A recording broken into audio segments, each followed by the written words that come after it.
இப்படி இல்லைங்க. சரி, இங்கே இல்லைங்க. வாங்க. சரி. அப்புறம் இந்த வெயில் வந்து நமக்கு வாங்கண்ணே, வாங்கண்ணே, இந்தாண்ட வாங்க.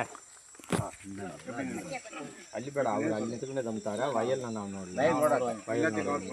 நான் பண்ணிடுறேன். அத்தியா இங்கனோண்டா வாங்க.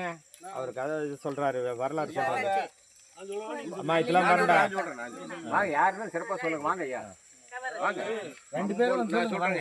ரெண்டு பேரும் நில்லுங்க. வாங்க ஐயா. அப்படி எடுங்க ஐயா. இல்லை, இது எடுத்தா கொஞ்சம் நல்லா கவர் ஆகுங்க ஐயா. இது வந்து உங்களை மட்டும் தான் கவர் பண்ண முடியும். அதுக்காக ஷார்ட்ஸ்னு போகும்போது வீடியோ போடுறதுக்கு யூடியூப்ல போடுற ஷார்ட்ஸ் இப்படி தான் போடணும். சரி சரி, 250 கட் பண்ணிடுங்க. நான் கட் பண்ணிடுறேன். நீங்கள் சொல்லிட்டீங்க. ரவுண்ட்லேயே வாங்க ஐயா. அங்கிட்டு வாங்க. வாங்க வாங்க வாங்க ஐயா. திருச்சிற்றம்பலம். திருச்சிற்றம்பலம். எல்லாம் வல்ல ஈஸ்வருடைய பேரொருளாலும் பெருந்தரையினாலும் குருவருளாலும் குருவருளாலும் இளையான்குடி எம்பெருமான் மாராயணர் பெருந்தகை அவதரித்த திருத்தலத்திற்கு சேலம் சுகவனேஸ்வரர் அனைவருக்கும் வணக்கம். நன்றி. இந்த இனிய காலை வேளையிலே ஈஸ்வருடைய அருமை பெருமை புகழ் மகிமை இவற்றை போற்றக்கூடிய வகையில் இளையான்குடி மாராயணர் பெருந்தகை இந்த திருத்தலத்திலே அவதரித்திருக்கிறார். கிபி 650 830 அதாவது 150 ஆண்டுகளுக்குள்ளே வாழ்ந்திருக்கிறார்கள்.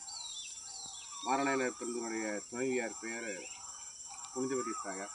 30 வயது தான், குழந்தை இல்லை.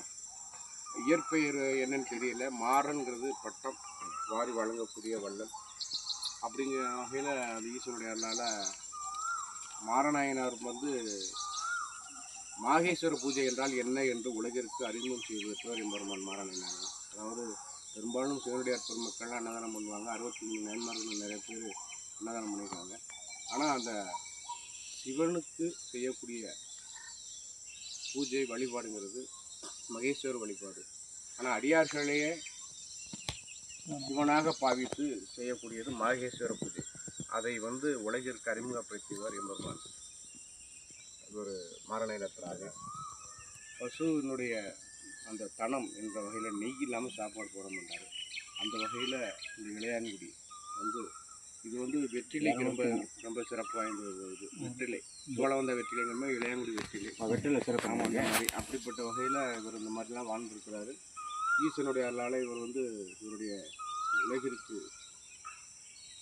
இவருடைய அருமையெல்லாம் கொஞ்சம் தெரியப்படுத்துங்கிறதுக்காக ஈசன் வந்து நள்ளிரவு வேலையில் இளையான்குடிக்கு வருகிறார். வந்து